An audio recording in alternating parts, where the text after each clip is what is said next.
Tous les jours dès 16h, historiquement vôtre vous raconte l'histoire sans se la raconter. Mais aujourd'hui, exceptionnellement, on se la raconte un peu puisque nous avons le plaisir d'accueillir une invitée exceptionnelle qui, depuis son union avec le prince Andrew, dont elle a partagé la vie pendant plus de 10 ans, est membre de la famille royale britannique. C'est la duchesse York, Sarah Ferguson, à qui on souhaite la bienvenue dans Historiquement Vôtre.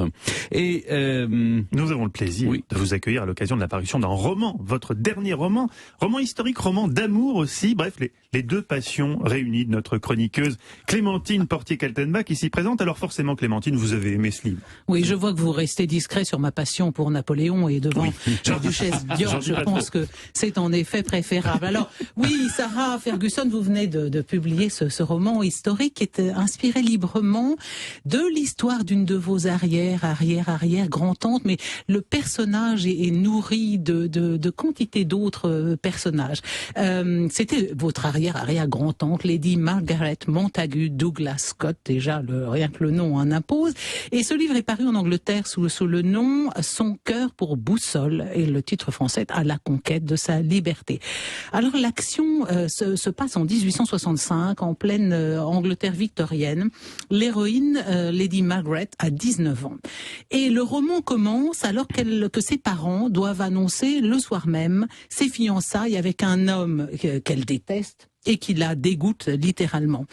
Dans ce livre, et c'est vraiment le point de départ, le thème central, c'est vraiment le thème qu'on retrouve chez les fans et les lectrices de Jane Austen. Donc, mesdames qui aimez les livres de Jane Austen, vous allez vous régaler avec celui-ci. Le thème principal est la dépendance des femmes vis-à-vis du mariage. Le mariage est alors un marché. Et pire encore, dans l'Angleterre victorienne, la femme est un bien comme n'importe quel élément du patrimoine. Lorsqu'elle se marie, tous ses biens, et y compris ses enfants, appartiennent à son mari.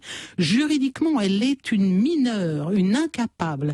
Et c'est d'ailleurs un grand paradoxe chez nos voisins et amis anglais. C'est qu'à la fois, ils ont eu des reines absolument, des figures majeures de l'histoire de la monarchie britannique, et en même temps, la femme est totalement minorée. Donc il y a ce paradoxe, on est dirigé par une reine qu'on respecte, mais la femme est un bien comme un autre. Et il y a même eu en Angleterre des ventes d'épouses jusqu'à la fin du 19e. Alors dans le cas de Lady Margaret, ses parents possèdent des milliers de moutons. Donc tout naturellement, on lui a trouvé un fiancé dont les parents sont dans l'industrie textile. Bah oui, comme ça, voilà. Donc c'est vraiment le mariage patrimonial. Et elle sait qu'elle doit remplir son devoir, qu'elle ne doit pas décevoir ses parents, mais elle considère son futur mariage comme une soumission. Dans le monde où elle est née, elle doit constamment brider son naturel, sa vraie nature. Elle doit se couvrir elle est pleine de taches de rousseur, donc elle doit se couvrir le visage de poudre de perles pour cacher cette tache de rousseur, alors qu'elle est rousse, évidemment, on pense évidemment immanquablement à Sarah Ferguson, elle est rousse, on lui teint les cils et les sourcils en noir, parce que c'est la mode, on lui fait des coiffures alambiquées, pleines d'épingles à cheveux qui la blessent, et elle dit « je voudrais pouvoir lâcher mes cheveux, avoir le sentiment qu'une partie de moi-même au moins est libre ». Attifée comme une poupée pour le bal des débutantes, elle trouve qu'elle ressemble à un paquet cadeau. Voilà, donc que va-t-elle faire ? Ses fiançailles vont être annoncées. Eh bien, elle suit son instinct. Elle décide de partir, de ne pas faire ce qu'on attend d'elle, de se rendre maîtresse de son propre destin. Et ses aventures la conduiront des bas quartiers de Londres jusqu'aux États-Unis. Elle aura d'ailleurs un peu le même destin que Jane Austen, parce qu'elle aussi va devenir écrivaine.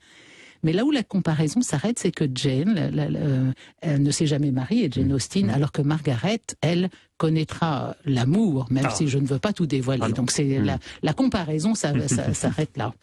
Merci beaucoup Clémentine.